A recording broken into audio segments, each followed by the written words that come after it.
我们都知道红薯是一种非常绿色的健康食品，今天就用它做成红薯糕，天冷的时候烧肉吃真的是好吃极了。看看是怎么做的吧。首先准备2根红薯，今天用的是西瓜红，先把它切成小块，切好后放入到料理机里面，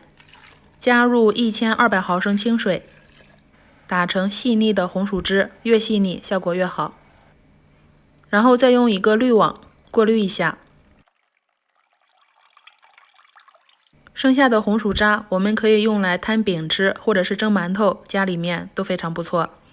接下来先准备1小碗的红薯淀粉，先取其中一半倒入到大碗里面，接着倒入和淀粉一样同容积的红薯汁，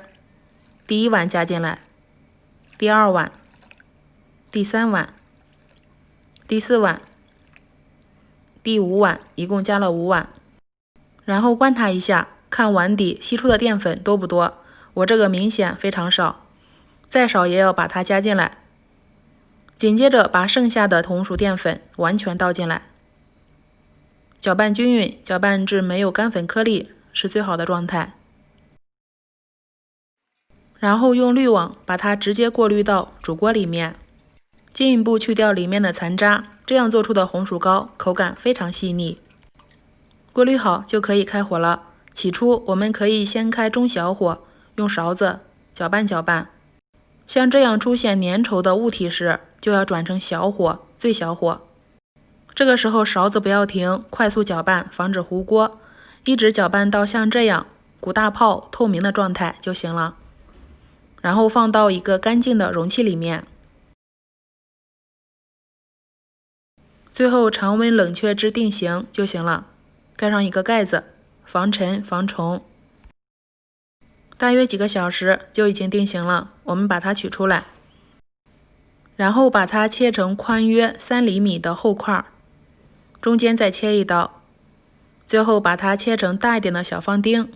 就行了。这样做的红薯糕非常的细腻爽滑有弹性，而且还有红薯的香甜味。接着准备1根青红椒，把它切成末，再准备几个大蒜剁成末，然后准备几片老姜也切成末。现在起锅热油，油烧热，倒入肉末，炒至肉末肉色变白，然后加入1勺红油豆瓣酱，再把切好的葱姜蒜下进来，先炒出红油，炒出红油后把肉末炒进来，炒均匀，